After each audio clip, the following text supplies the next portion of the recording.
Are you okay? I got a burp stuck. Are you okay? Yeah.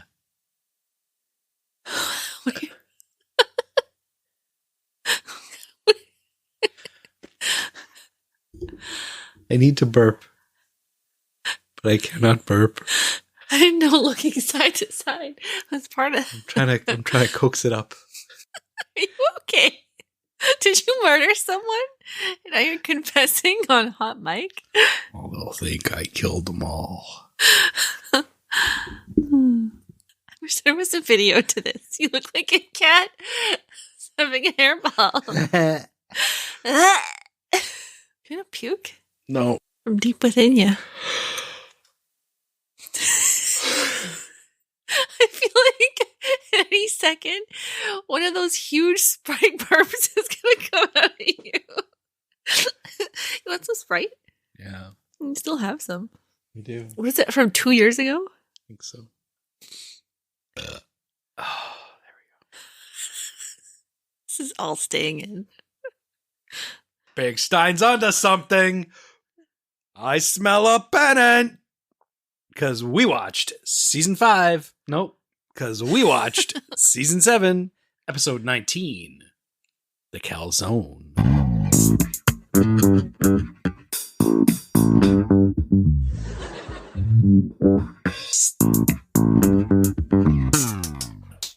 Hi. Hello. How'd you like the calzone?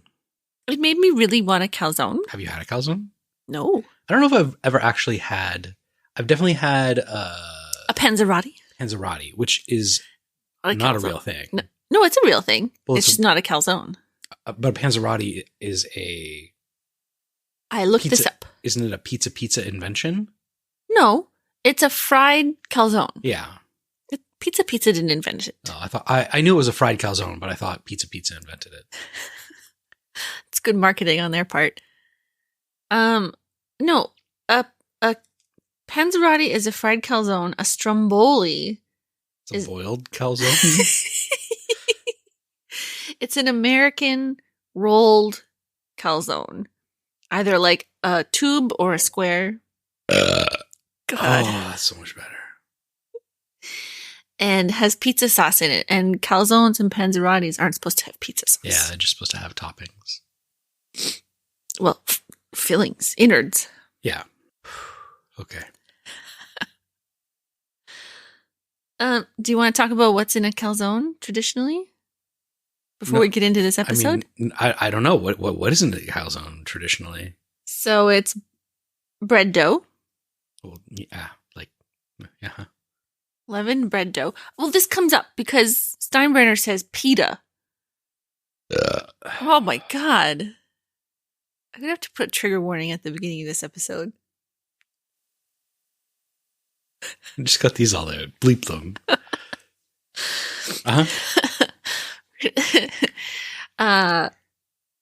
It's bread dough. It's baked. It's technically a turnover. How is it technically a turnover? It's classified as a turnover. Oh, what classifies something as a turnover? The food classification people. Right. I'm not asking who classifies it as a turnover.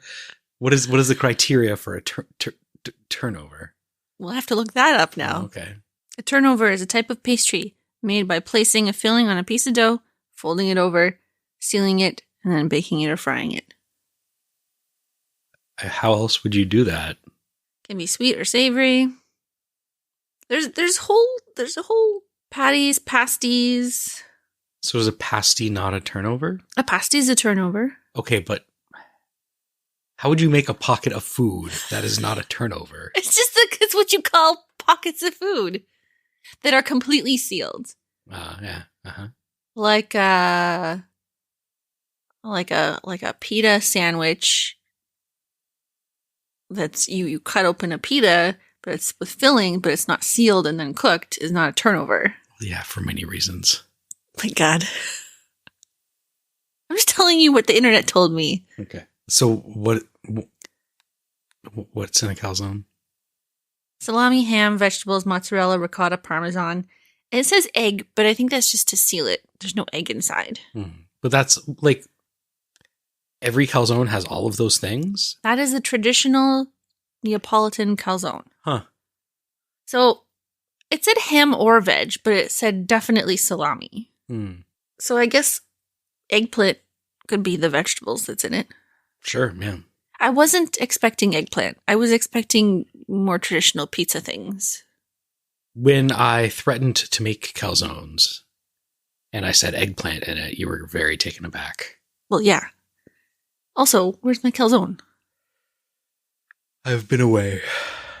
Big Stein wants an eggplant calzone. Did you like this episode? Yes. So the calzone was written by Alec Berg and Jeff Schaefer. It was directed by Andy Ackerman, and it aired on April 25th, 1996. Vulture.com ranked it as the 97th best episode. Mm-hmm. Screen Crush had it at a much higher 36. Oh. And on the IMDb rankings, it came in at 29th. Wow. With an 8.7 out of 10. Well, I'm surprised. I kind of feel like this season has all been kind of low rankers. So I'm actually surprised that Screen Crush had it as high as it did and that people rated it as high as it did. This was in season 7, according to IMDb, the third highest ranked episode. So behind the Soup Nazi. Oh, right. And the Rye. Yeah, there's been some wacky stuff. I actually was thinking about this episode, and I think it's a little bit of a return to them acting crazy in normal situations. Sure. I can see that. The premises are not as out there. Maybe except for the clothes in the pizza oven. Well, yeah, I mean, and it's a return to Kramer doing too much physically. Both Vulture.com and Screen Crush commented on Richard's physical comedy. In a good way, or? Yes, in a good way. Oh. So I was on board with Kramer until the point where he put his shirt in Jerry's oven and then he slid it on and he was like so happy with it. And I was like, if that's the end, that's perfect. And then it was falling over with money in his pockets and just shouting gibberish at the calzone guy. And yeah, too much. Would it come to surprise you that was ad-libbed? Yeah. Well, we throw it back to last week to see if I remembered this. George gets an in with Steinbrenner because he starts bringing him calzones for lunch. Well, did ya? I think I nailed it. Did you like this episode? Yeah. Yeah, it was fun. It was fun. Steinbrenner, I have thoughts. You have thoughts? Yeah. You were chuckling at Steinbrenner the entire time, every time he was on screen. I was chuckling at Steinbrenner for about 60% of it, and then I got tired of Steinbrenner. Fine. He's like a dessert. I like a cannoli sized 3 times helping. a week. Yeah. Not a calzone size helping of Steinbrenner. It got too, because the actor playing him was moving around and physical, it got too weird that we don't see his face and he's not talking. That was one thing. Okay. Anyway. So who were the guest stars? So we had Joe DeQuino playing Todd Gack. He was on Third Rock from the Sun, Jag, and an episode of Xena, Warrior Princess, where he played Ulysses. Peter Alice played Mario, the pizza man at Paisanos. He was in Encino Man, SWAT, and Spider-Man 2. Which Spider-Man 2? The Tobey Maguire Spider-Man 2. Okay. Sony Spider-Verse. Gotcha. Not Marvel. And then Dylan Taze played Nikki, credited as Danette Taze. Do you think her real name is Dylan or her real name is Danette? Or neither of these are real? But Danette sounds like a stupid name. I was going to say I think Danette is her real name. Hmm. And she chose Dylan because Danette is not good. She was in an episode of 90210. She was in an episode of CSI New York, pardon me. And she was in a rolled gold pretzel commercial alongside Jason Alexander. Oh, what do we do now? Synopsis. Steinbrenner asked George to bring him a calzone every day. Elaine dates a man who never asked her out. Kramer warms his clothes in an oven. So the stand-up starts with Jerry talking about the tip jar. Jerry, anti-tipping. I don't think he's anti-tipping. I think he's anti-excessive tipping, which is very timely these days with the tip option. Uh-huh. I commented to you the other day, I tipped at the coffee shop, but then I had to turn around and pour my own coffee at a carafe. Yeah. So I was like, give it back. You reached back into their tip jar and took it away? If only I could untap that tip. Untap the tip. I don't know. I was a very generous tipper in the pandemic because I'm not bragging, I'm just saying I was very thankful that I was able to engage in commerce. Yeah, sure. And go out and eat sometimes and get coffee sometimes. So I was a very generous tipper. But now what I would consider generous is like expected. And I don't want to insult people. It's crazy, isn't it? People should be paid a living wage, yes, and shouldn't have to rely on tips for their livelihood. Also, I never know. I'm like, is a tip just extra, or is this actually all the money you're getting for doing this job? I don't know. Would you let your boss take a bite of your lunch? Nope. Big Stein wants an eggplant calzone. When Kramer goes later and gets 3, it's $7.50 for 3 calzones. Man. To live in the 90s. Yeah. So Elaine's going out to dinner with Todd Gack. Because he bet her that Dustin Hoffman was in Star Wars. Are you going to tell me he actually was as like an uncredited cameo? He wasn't. But what I never understood was how is it not incredibly transparent when he's like, hey, do you want to bet that Dustin Hoffman was in Star Wars and the winner takes the loser for dinner?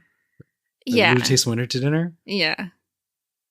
Like, I don't understand the confusion about his intentions. Well, yes. But how do you naturally get to the point where you're like, do you just casually mention like, just like how Dustin Hoffman was in Star Wars? Yeah. You're just Dustin Hoffman wasn't in Star Wars. Dustin Hoffman was definitely in Star Wars. I'll bet you a dinner that Dustin Hoffman was in Star Wars. You know what, though? In the world of Seinfeld, or maybe the 90s, there were a lot of dinners on the line. Like Banya. Sure. Jerry owed him a dinner for something. I can't remember. Uma Thurman's phone number? What did he owe him a dinner for? A nice suit. Oh, the suit. Yeah, so I feel like a dinner, hey, if 3 calzones are $7.50, a dinner might cost you $10. So, it's no big deal. So, like, calzones like $2? What's $7.50 divided by 3? Is there tax in New York? No. That's why we bought our vacuum there. Yes. So Steinbrenner likes the calzone. He calls it the pita pocket prevents drips. Yeah, it's not a pita pocket. No. Maybe he's only familiar with pitas as a pocket food and everything else. Everything is a pita that has stuff in it. Do you remember the scene in The Simpsons where the Marge and the other ladies start up a food truck and they like rename what's a pita? This is a little. We'll just call that a wrap. Falafel? Well, we'll just call those crunch patties. Yeah, crunch patties. Oh, this food is too ethnic sounding. When's the last time you opened a pita and filled it with things and ate it like a big sandwich? I I don't know. I don't think that's the best way to utilize a pita. I don't think so either, but I feel like in the 90s, I ate a lot of half pitas filled with stuff. Yeah. Were they new then? I tried that like viral YouTube thing where you take a pita and you stuff it full of meat and then you fry it and it's like a hamburger. Oh. Was I around? No. Oh. So how'd it go? Why do we have pitas? Never mind. I didn't do that. It was a tortilla. I did the smashed tortilla thing. Oh, man. So Jerry and Nikki are going to see Means to an End. Sold out. Elaine wanted to see it with Todd, Mm-hmm. but they have to see Blame It on the Rain. Milli Vanilli song. I wonder if it's a movie about Milli Vanilli in this universe. Ooh. Does Milli Vanilli exist in Seinfeld universe? And then later it rains and Newman can't go to work or doesn't want to go to work. Blame it on the rain. Yeah. What did you think was going on with Nikki being able to get the tickets? Did you like clock in immediately? Like, she's pretty and just asks for things and people say yes? Oh, yeah. oh, okay. What did you think was happening with Nikki? Well, I knew that that's what was happening, but like, I think as a kid, I probably was just like, not until like later on when they were like, oh, she's so pretty that she gets whatever she wants. That what did you think was happening as a kid? I did not understand. Oh, she's a beautiful Godzilla. And I'm like 1,000 fleeing Japanese. So I like Smarmy Jerry in this episode when he tells Elaine that the whole thing was a ruse by Todd Gack. Sure, yeah. She seems very adamant that it isn't, but it definitely plants the seed in her mind that it is. And very obviously is a Trojan horse of sorts. Have you ever come up with some excuse to see someone that isn't like, hey, let's go out on a date? Yeah. With me? Do you remember connecting your DSLR to a graphing calculator? Yes. You remember that was why we met for our first date? Was me giving you a graphing calculator so that you could do that? I had forgotten that. Oh, wow. But we knew it was a date. The reason I had the graphing calculator was because you had posted it on Facebook. I guess. There we go. So Texas Instruments brought us together. Yep. We still have that calculator. We don't have that camera anymore. No, but it still works. With our new camera. Does it work with our new camera? I think so. We should try it out for old time's sake. On our 10th anniversary and 15 years together, we should use that thing again. Sure. We have to explain that you take time-lapse movies with it. You can use the calculator to control the camera to take time-lapse. You program it to fire at an interval with the calculator. Yeah. And it has to be a graphing calculator because they send data. You can just do that on your iPhone now. It's totally easy. You just click a button. There's a telescope that I want. You have a telescope that you never use. It's broken. Well, you broke it, so you're not allowed to have another one. What, does the telescope do time-lapse? No, but it has an app. Oh, okay. Steinbrenner said he once ate the same lunch from like 1973 until 1982. Turkey chili in a bread bowl. Very satisfying. You look down. Nothing there. I definitely, when I was a kid taking lunches to school, I was like, the entire year, I would take the exact same lunch. What was it? Usually bagels. Was this when you worked at the bagel store? No, this was before I worked at the bagel store. Mm. It was probably because it was just like easier for my parents that were probably still making my lunch to just be like, here, here, here, here. Yeah. There's a roster of things that you make our kid for lunch, but it's a pretty narrow band because you can't put anything with nuts in her lunch. Mm-hmm. And she doesn't like sandwiches. Not really. Didn't your dad have the same lunch every day? whole wheat, cheddar and cucumber sandwich on whole wheat bread. They froze them?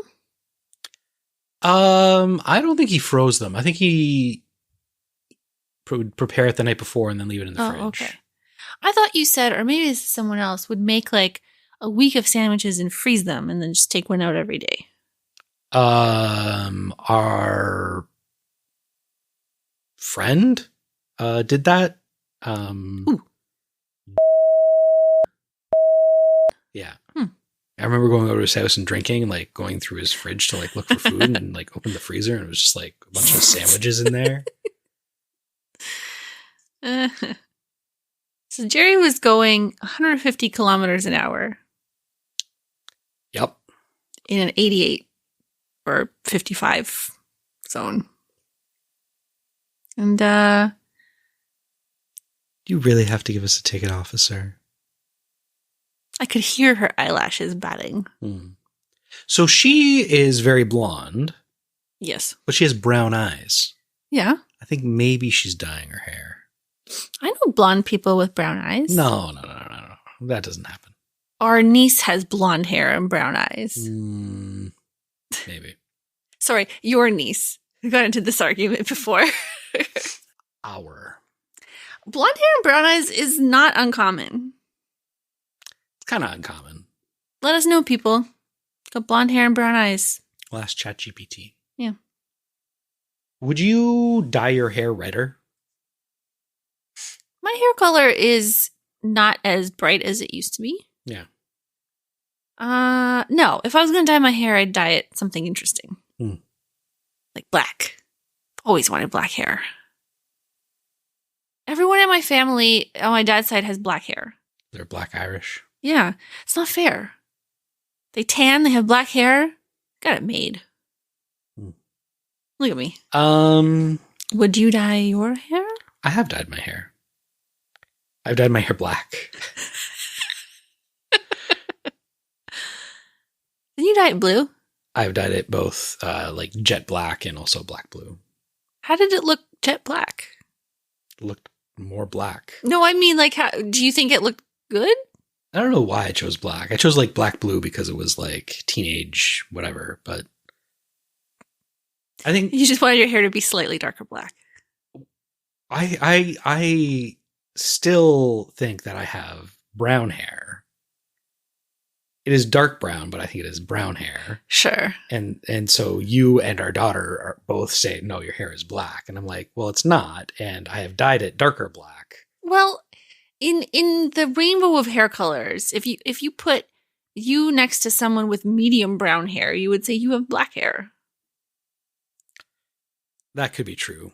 You also thought our car was blue, and it was black. So you can't be trusted. I still disagree with that. We have lost our last listener. There's a dinosaur poster in Newman's apartment. Has that been there before?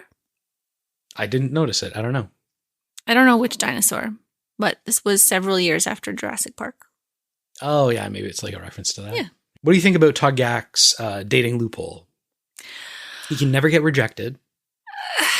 I think it's to use it once, maybe just to test the waters with somebody so you don't offend anyone, or you're like, but if you go out and have a good time, you're on a date.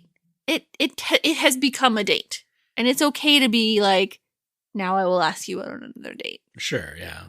It does seem a little bit weird. Like I kind of can understand the like, why do we have to classify this as anything? Like, why can't we just like hang out and have fun and enjoy it? But then your parents, meeting his parents, and they're nice people. I thought you'd like them. That was maybe where you were like, I could be on this guy's side. Yeah. And it's like, no, he's I was never on this guy's side because he's weird looking. How is he weird looking? He's a weird looking dude. He had that like 90s man, not pretty, but like just features that were kind of too feminine.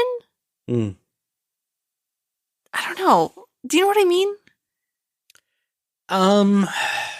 Yeah. Like Elaine never gets a real looker. right? Jerry gets to date supermodels. She always gets someone who's a little off. Derry gets... Derek. Derry... Jerry gets to date women that were in rolled gold pretzel commercials. Yeah, this guy and his thing. Once they're arguing about it too, at that point you have to drop the pretense. Like Elaine is calling him out. Yeah. And he insists that, like, no, we're just friends. What I was gonna say was, in my like early 20s in university, where you meet like a lot of people, I had a lot more guy friends, and I would just hang out with people, but usually like a group of people. Yeah. Or you want to do something specific with someone, like, yeah, we'll go do that. And it's not a date. But I don't know, these people are supposed to be in their 30s? Yeah. Who has time for that? Sure, yeah. Steinbrenner hasn't had a pimple since he was 18. Who's he trying to convince? How did that conversation come up? I like that it seems like Larry David is having fun. It does seem like Larry David is having fun. And then Jerry and Elaine are smoking cigars in his house. Yeah, whenever I see people smoking inside, I find it jarring. Especially cigars. They're smellier than cigarettes, wouldn't you say? Yeah, but it's also a more pleasant smell. Yeah, I guess so.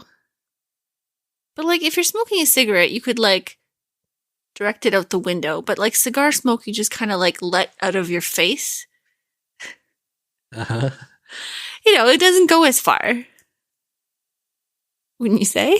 We'll have to get the Mythbusters on that one. Right? It lingers. It lingers. You're not inhaling it into your lungs and then propelling it out, right? Sure, yeah. And Jerry's cigar end is all slobbered on and chewed up when he takes it out of his mouth. The way that the crowd was reacting to them smoking, I wonder if Julia Louis-Dreyfus and Jerry were like sitting on that couch and like ad-libbing a lot more. Because they weren't really talking about it. Like they were just, it smells like a tire fire. Yeah. What's that you say? Tire fire. Yeah. It's like smoking on a chicken bone. And they just like went back and forth with like making fun of the Peruvian cigars. Yeah. But if they're bad, like, again, why would you smoke them in your house? Try to do something with them. I guess you don't have a stoop. Does Jerry's building have a stoop? Elaine's does. It has a awning or something. Remember there's the bet that George loses where he thought he could jump up and touch it? I don't remember that. You confused it with another awning? That's kind of all I had. Yeah, sure. What's up? I have some corrections. Uh-huh. Just 2 from last week. We were talking about what is a champagne coulis? And I wondered if it was like a Bellini. So a champagne coulis is champagne berries, vanilla, blended, topped with whipped cream. Ew. And the recipe that I got that from, the commentary was, I will never repeat it. And a Bellini is just peaches and champagne blended. Okay. The whipped cream, like I think if you the vanilla in the yeah, like a little bit of vanilla is fine. Like I think, but like not vanilla syrup, just vanilla. I don't know. But champagne with creamy stuff is not something and it looked gross in the glass too. That's it. Do you want to talk about your boy Jerome in the news again? Uh-oh. On a podcast this past week, Honestly, with Barry Weiss. Okay. He calls for the return of dominant masculinity. Oh, no. He gave examples reminiscing about the icons of masculinity who wowed him during his childhood. Names like John F. Kennedy, Muhammad Ali, Sean Connery, and Howard Cosell. So he's just admitting he had crushes on these men? He said, yeah, I get the toxic thing. Thank you. But still, I like a real man. He does like men. He then gave a modern day example. Do you want to guess which actor he gave as a modern day example of the quote-unquote epitome of manhood? Jason Statham? Nope. What kind of clue do you want me to give? I want to know the age range. Older than Jason Statham. Okay. So, okay. Pierce Brosnan? You're in the, I'd say you're very Daniel very Craig? much in the neighborhood. No. Hugh Grant? Bingo bango. Oh my god! Yeah. What? I will quote, he knows how to dress, he knows how to talk, he's charming, he has stories, he's comfortable at dinner parties, and knows how to get a drink. You know what I mean? That stuff. Oh man. Oh, Jerry Seinfeld. No, at no time in Hugh Grant's life has he been called a manly man, a man's man, the epitome of masculinity. Is it because he's sort of boorish? Well, why? Like, you had me in the first half, and then he knows how to get a drink. I don't. Like, I think that. I think saying like Hugh Grant is like framing it as like I want men to return to a Hugh Grant like person is a much more palatable thing than I want men to return to dominant masculinity. Yeah. Okay. Sure. You want someone who's like charming and suave and classy. Sure. And not snobby and yeah, sort of careless. And were we talking on the podcast, or was it just in a conversation that we sometimes have outside the podcast about how Hugh Grant just like pops into movies? Every movie nowadays. Character. He was in that Fortune whatever movie, and I don't know. There he is. He's been in a bunch of stuff. And yeah, he just pops in. He plays the same guy. Mm-hmm. Wasn't he in the Jason Statham movie? The Gentleman? No, the Beekeeper? Or was he in The Beekeeper? I feel like he could have been. Maybe? I don't know. Anyway. Go watch The Beekeeper. Oh, such a good movie. What's on tap for next week? The Bottle Deposit. Double episode. What's it about? One. Did you know that if you return bottles in New York, you get 5 cents, but if you were to take that same bottle to Michigan, they'd give you 10 cents for it? Or they'd kick you out of Loblaws. We can tell that story next week. Can't wait. Bye-bye. Bye. Believe it or not, this is our podcast. Please subscribe at the end. If you subscribed, we would be happy. Please subscribe to us. Believe it or not, it's our podcast. Is that a Seinfeld reference?